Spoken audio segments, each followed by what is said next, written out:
എന്നെ തല്ലേണ്ട അമ്മാവ, ഞാൻ നന്നാകില്ല എന്ന ഒരു ചൊല്ലിന് സമാനമായ ചില സംഭവങ്ങളാണ് ഇപ്പോൾ നമ്മുടെ രാഷ്ട്രീയ രംഗത്ത് കണ്ടുകൊണ്ടിരിക്കുന്നത്. അതിലേറ്റവും ഒടുവിലത്തെ കഥാപാത്രമായി വന്നിരിക്കുന്നത് മറ്റാരുമല്ല, നമ്മുടെ ബഹുമാന്യനായ മുഖ്യമന്ത്രി ശ്രീ പിണറായി വിജയൻ തന്നെയാണ്. അദ്ദേഹം പാർട്ടി സെക്രട്ടറി ആയിരുന്ന കാലം മുതൽ കഴിഞ്ഞ 8 വർഷം മുഖ്യമന്ത്രി ആയിരുന്നത് ഉൾപ്പെടെയുള്ള കാലത്ത് അദ്ദേഹം ഒരുപക്ഷെ ശ്രീകണ്ഠേശ്വരം പത്മനാഭപിള്ളയെ പോലും വെല്ലുന്ന രീതിയിൽ ഒരു നിഘണ്ടു അദ്ദേഹം തന്നെ സൃഷ്ടിച്ചുണ്ടാക്കിയിട്ടുണ്ട്. അതിന്റെ പൂർണ്ണമായ പകർപ്പവകാശവും അദ്ദേഹത്തിന് തന്നെയാണ് എന്ന് അദ്ദേഹത്തിന്റെ അണികളും അദ്ദേഹത്തിന്റെ പാർട്ടിയും സമ്മതിച്ചു കൊടുത്തിട്ടുമുണ്ട്. അതിൽപ്പെട്ട പ്രധാന ചില പദങ്ങളാണ് ഇപ്പോൾ അദ്ദേഹവും അദ്ദേഹത്തിന്റെ ഒരുപക്ഷെ മൗന അനുവാദത്തോടും അദ്ദേഹത്തിന്റെ ചില്ലറ അനുയായികളൊക്കെ പ്രയോഗിച്ചുകൊണ്ടിരിക്കുന്നത്. നമ്മളൊക്കെ കേരള സമൂഹമൊക്കെ വളരെ പരിചിതമായി അദ്ദേഹത്തിൻ്റെതായ പദങ്ങൾ എന്ന് കരുതുന്ന ഒന്നാണ് പണ്ട് തലശ്ശേരിയിലെ ഒരു ബിഷപ്പിനെ വിശേഷിപ്പിച്ച നികൃഷ്ട ജീവി എന്ന പദം. അത് വളരെയേറെ പൊതുസമൂഹം ചർച്ച ചെയ്യുകയും അദ്ദേഹത്തെ അക്കാര്യത്തിൽ ഈ പദം കണ്ടുപിടിച്ചതിൽ അദ്ദേഹം അഗ്രഗണ്യനാണെന്ന് മൗനമായി പലരും സമ്മതിക്കുകയും ചെയ്തിട്ടുണ്ട്. അതിനുശേഷം അദ്ദേഹം ഒരു രാഷ്ട്രീയ നേതാവിനെ കൊല്ലത്തെ തെരഞ്ഞെടുപ്പ് വേളയിൽ വിശേഷിപ്പിച്ചത് പരനാറി എന്നാണ്. അതാണ് അദ്ദേഹത്തിന്റെ നിഘണ്ടുവിലെ മറ്റൊരു വളരെ പ്രശസ്തമായിട്ടുള്ള പദം. പിന്നെ അദ്ദേഹം ഉപയോഗിച്ചിട്ടുള്ള പദങ്ങൾ കുലം കുത്തി, അതെല്ലാം അദ്ദേഹത്തിന് പകർപ്പവകാശമുള്ള പദമാണ്. ഇപ്പോൾ ഏറ്റവും ഒടുവിലായി അദ്ദേഹം ഒരു പദം ഉപയോഗിച്ചാണ് ഇപ്പോൾ വീണ്ടും ലബ്ധ പ്രതിഷ്ഠ നേടിയിരിക്കുന്നത്. അത് ഒരു പുരോഹിതൻ, ഒരു ബിഷപ്പിനെ അദ്ദേഹം ഇന്നലെ വിശേഷിപ്പിച്ചത് വിവരദോഷി എന്നാണ്. അപ്പോൾ നികൃഷ്ടജീവി, കുലംകുത്തി, പരനാറി, വിവരദോഷി, ഇതെല്ലാം അദ്ദേഹത്തിന് എല്ലാ തരത്തിലും അവകാശപ്പെട്ട പദങ്ങളാണ്. അദ്ദേഹത്തിന്റെ അണികളായി ചിലരൊക്കെ ചില സന്ദർഭങ്ങളിൽ ഉപയോഗിച്ചിട്ടുള്ള പദങ്ങളും സാന്ദർഭികമായി പറയാതിരിക്കാൻ നിവർത്തിയില്ല. കണ്ണൂരെ അദ്ദേഹത്തിന്റെ ഒരു ശിഷ്യനായ വലിയ ഉയർന്ന നേതാവ് ഈ അടുത്ത സമയത്ത് ബഹുമാന്യനായ KPCC പ്രസിഡന്റ് സുധാകരനോട് മനോഹരമായി തോൽവി ഏറ്റുവാങ്ങിയ ഒരു സഖാവ് പറഞ്ഞതാണ് ഒരു ഹൈക്കോടതി ജഡ്ജിയെ കുറിച്ച് ശുംഭൻ. നമ്മളൊക്കെ ഭക്തി ആദരവോടുകൂടി കാണുന്ന ജഡ്ജിമാരെ കുറിച്ചൊന്നും ഒരക്ഷരം പറയാൻ നിയമം അനുവദിക്കുന്നില്ല, ഭരണഘടന അനുവദിക്കുന്നില്ല. അത് കടുത്ത കുറ്റകൃത്യവുമാണ്. അദ്ദേഹത്തെ അതിന്റെ പേരിൽ കുറ്റം ചുമത്തിയപ്പോൾ അദ്ദേഹം അതിനെ വളരെ തന്ത്രപരമായി അദ്ദേഹം വളരെ കൗതുകകരമായ വ്യാഖ്യാനം കൊടുക്കുകയും ചെയ്തു. അതും കേരളത്തിലെ പൊതുസമൂഹം ചർച്ച ചെയ്താണ്. ശുംഭൻ എന്ന് പറഞ്ഞാൽ പ്രകാശം പരത്തുന്നവനാണ് എന്ന് അദ്ദേഹം അതിനെ വ്യാഖ്യാനിച്ചു. അതിന്റെ വ്യാഖ്യാന തലങ്ങളിലേക്ക് പോയ വിജ്ഞാന പടുക്കളൊക്കെ അവസാനം തോറ്റു തുന്നം പാടി പിന്നാക്കം പോവുകയാണ് ചെയ്തത്. അതിൽപ്പെട്ട അല്ലെങ്കിൽ പോലും അതിന്റെ തൊട്ട് താഴെയുള്ള തലമുറയിലെ ഒരു പ്രശസ്തനായിട്ടുള്ള യുവ നേതാവ്, അദ്ദേഹം തൃപ്പൂണിത്തുറയിൽ കഴിഞ്ഞ പ്രാവശ്യം മത്സരിച്ച് നമ്മുടെ നിലവിലുള്ള അല്ലെങ്കിൽ ഒരു മുൻ കോൺഗ്രസ് മന്ത്രിയോട് തോറ്റ ഒരു ഉഗ്രപ്രതാപിയായിട്ടുള്ള ഒരു നേതാവ് കണ്ടുപിടിച്ച ഒരു പദമാണ് പിതൃശൂന്യൻ. അപ്പോൾ നോക്കുക, എത്ര വളരെ മനോഹരമായ പദങ്ങളാണ് ഈ പറയുന്ന ബഹുമാന്യനായ മുഖ്യമന്ത്രിയുടെ നിഘണ്ടുവിൽ നിന്ന് ഓരോ ദിവസവും പുറത്തേക്ക് വരുന്നത്. എന്നാൽ ഇതുണ്ടാക്കുന്നതായിട്ടുള്ള അവജ്ഞ വളരെ കടുത്തതാണ് എന്ന് ബഹുമാന്യനായ മുഖ്യമന്ത്രി തിരിച്ചറിയുന്നില്ല എങ്കിൽ അദ്ദേഹം ഇപ്പോൾ ഇരിക്കുന്ന കസേരയിൽ അദ്ദേഹത്തിന് ഇരിക്കാൻ യോഗ്യതയുണ്ടോ എന്ന് ഒരു സ്വയവിമർശനത്തിന് തുനിയുന്നത് നന്നാകും. എന്താണ് ഈ ഏറ്റവും ഒടുവിൽ അദ്ദേഹം ഒരു ബിഷപ്പിനെ വിശേഷിപ്പിച്ച വിവരദോഷി എന്ന വാക്ക് ഉപയോഗിക്കാനുണ്ടായ പശ്ചാത്തലം എന്ന് നോക്കണം. ഇതിനകത്തെ ഏറ്റവും വലിയ വൈരുദ്ധ്യം എന്ന് പറയുന്നത് ഈ വിളിക്കപ്പെട്ടതായ വിവരദോഷി എന്ന് വിശേഷിപ്പിക്കപ്പെട്ടതായ ബിഷപ്പ് അദ്ദേഹത്തിന്റെ യൗവനകാലം മുതൽ, ഒരുപക്ഷെ വിദ്യാർത്ഥി കാലം മുതൽ ഇടതുപക്ഷ പുരോഗമന പ്രസ്ഥാനങ്ങളുമായി വളരെ യോജിച്ച് പ്രവർത്തിച്ച ഒരാളായിരുന്നു. അല്പം കൂടി കടത്തി പറഞ്ഞാൽ അദ്ദേഹം ബിഷപ്പ് ആയതിനു ശേഷവും CPM-ന്റെ ഒരു സഹയാത്രികനായിരുന്നു. അദ്ദേഹം കാലാകാലങ്ങളിലൊക്കെ പുറപ്പെടുവിക്കുന്ന പ്രസ്താവനകളൊക്കെ ഇടതുപക്ഷ പ്രസ്ഥാനങ്ങൾക്ക് വൻപിച്ച വീര്യവും ഉത്തേജനവും നൽകിയിട്ടുണ്ട്. അദ്ദേഹം യാക്കോബായ സഭയിലെ ഒരു മെത്രാപ്പൊലീത്ത ആയിരുന്നു. ഈ അടുത്ത കാലം വരെ നിരണം കേന്ദ്രീകരിച്ചാണ് അദ്ദേഹം പ്രവർത്തിച്ചുകൊണ്ടിരുന്നത്. എന്നാൽ അദ്ദേഹത്തിന് ഒരു ഉൾവിളി ഉണ്ടായി. അദ്ദേഹം സ്വയം സ്ഥാനത്യാഗം ചെയ്ത് ഇപ്പോൾ അധികാരങ്ങളില്ലാത്ത ഒരു പിതാവായി, ഒരു പുരോഹിതനായി, പിതാവെന്ന് ക്രൈസ്തവ ഭാഷയിൽ പുരോഹിതനായി തുടരുകയാണ്. അപ്പോഴും അദ്ദേഹത്തിന്റെ വിപ്ലവ വീര്യത്തിനൊന്നും ഒരു കുറവും വന്നിട്ടില്ല.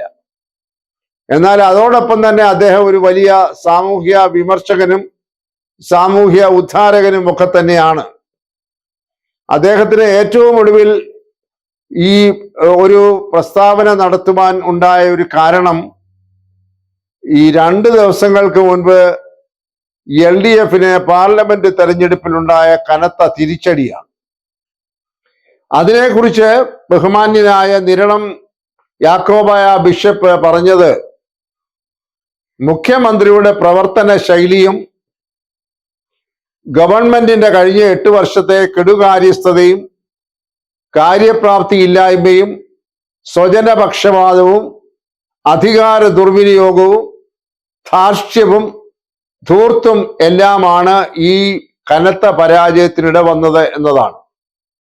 അദ്ദേഹം പറഞ്ഞത് സത്യത്തെക്കാൾ വലിയ സത്യമാണ് എന്ന് എല്ലാവരും സമ്മതിക്കുമെങ്കിലും അത് ഉൾക്കൊള്ളാൻ ബഹുമാന്യനായ മുഖ്യമന്ത്രിക്ക് സാധിച്ചില്ല. ഇവിടെ കാണേണ്ടത്, എപ്പോഴും ഇടതുപക്ഷ പ്രസ്ഥാനത്തിന്റെ സഞ്ചാരിയായിരുന്ന ഒരു ബിഷപ്പിൽ നിന്ന് ഒരു വിമർശനം ഉണ്ടായപ്പോൾ ഒരുപക്ഷെ നമ്മുടെ മുഖ്യമന്ത്രിയുടെ മാനസിക നില പോലും വല്ലാത്ത തരത്തിൽ ഒരു അപഭ്രംശത്തിലേക്ക് പോയി എന്നതാണ് ഇതിനകത്തെ വലിയ ഒരു വൈരുദ്ധ്യവും യാഥാർത്ഥ്യവും. അദ്ദേഹം ഒരു മടിയുമില്ലാതെ ഇന്നലെ അദ്ദേഹത്തിന്റെ 8 വർഷത്തെ ഭരണത്തിന്റെ അല്ല, 2ാം പിണറായി സർക്കാരിന്റെ 3 വർഷത്തെ പ്രോഗ്രസ് റിപ്പോർട്ട് പ്രസിദ്ധീകരിച്ച വലിയ ഒരു മഹാസമ്മേളനത്തിൽ വെച്ചാണ് ഈ ബിഷപ്പിനെ കുറിച്ച് ഇങ്ങനെ പരാമർശിച്ചത്. ബിഷപ്പ് പറഞ്ഞതിനകത്ത് ഏറ്റവും എനിക്ക് തോന്നുന്നത്, ഈ പിണറായി വിജയനെ അസ്വസ്ഥനാക്കിയത് ബിഷപ്പ് പറഞ്ഞ ഒരു വാക്യം, എല്ലാ കാലവും പ്രളയവും ഉണ്ടാകുമെന്നും ആ സമയത്ത് കിറ്റ് കൊടുക്കാമെന്നും ഒന്നും വിചാരിച്ച് ജനങ്ങളെ കബളിപ്പിക്കാൻ ശ്രമിക്കരുത്. ഇത് യഥാർത്ഥത്തിൽ ബഹുമാന്യനായ പിണറായി വിജയൻ, ഇരട്ട ചങ്കുള്ള ബഹുമാന്യനായ പിണറായി വിജയന്റെ ചങ്കിനേറ്റ കുത്തു തന്നെയായിരുന്നു. കാരണം കഴിഞ്ഞ 2ാം ഊഴം അദ്ദേഹത്തിന് കിട്ടിയത് പ്രളയകാലത്ത് അദ്ദേഹവും അദ്ദേഹത്തിന്റെ പാർട്ടി സഖാക്കളും ഒക്കെ നടത്തിയ ജീവകാരുണ്യ പ്രവർത്തനങ്ങൾ, അല്ലെങ്കിൽ പ്രളയത്തെ തടഞ്ഞു നിർത്താനായി ഗവൺമെന്റ് എടുത്തതായ നടപടികൾ, അതിന്റെ ഫലമായി ദുരിതം അനുഭവിക്കുന്നവർക്ക് കൊടുത്തതായ സഹായങ്ങൾ, അത് കിറ്റ് രൂപത്തിലാണോ അല്ലാതെയോ ഒക്കെയുള്ള സഹായങ്ങളൊക്കെയാണ് 2ാം ഊഴത്തിലേക്ക് വഴിതെളിച്ചതെന്ന് ബഹുമാനപ്പെട്ട ബിഷപ്പ് പറയുകയും ചെയ്തത് ഒരിക്കലും അങ്ങനെ സഹിക്കാനായി ശ്രീ പിണറായി വിജയന് സാധിച്ചില്ല. അപ്പൊ അദ്ദേഹത്തിന്റെ അണമുറിയാത്ത അസഹിഷ്ണുതയുടെ പ്രതിഫലനമായിരുന്നു ഇന്നലെ അവരോടൊപ്പം തന്നെതായ ബിഷപ്പിനെ ഈ തരത്തിൽ വിവരദോഷി എന്ന് വിളിക്കാൻ ബഹുമാന്യനായ മുഖ്യമന്ത്രിയെ പ്രേരിപ്പിച്ചത്. എന്തൊരു സങ്കടകരമാണ്!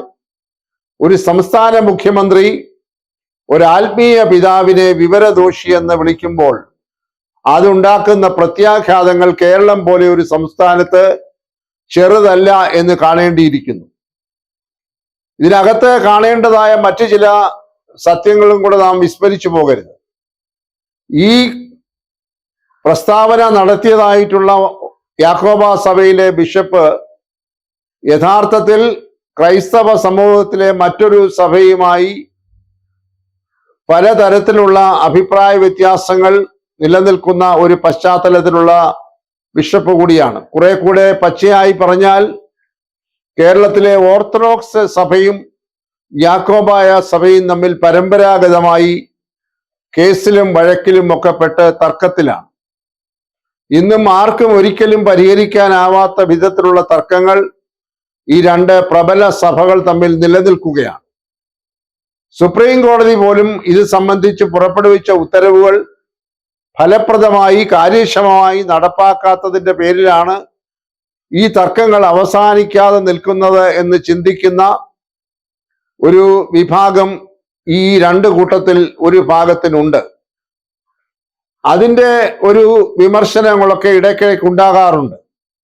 അങ്ങനെയുള്ളപ്പോഴൊക്കെ പൊതുവെ ഇപ്പോൾ കൂടുതൽ വ്രണപ്പെട്ടു നിൽക്കുന്ന യാക്കോബായ സഭയെ മുഖ്യമന്ത്രി എന്ന രീതിയിൽ പരോക്ഷമായി അല്പസ്വല്പം സഹായിക്കാൻ ശ്രമിച്ചിട്ടുണ്ട്.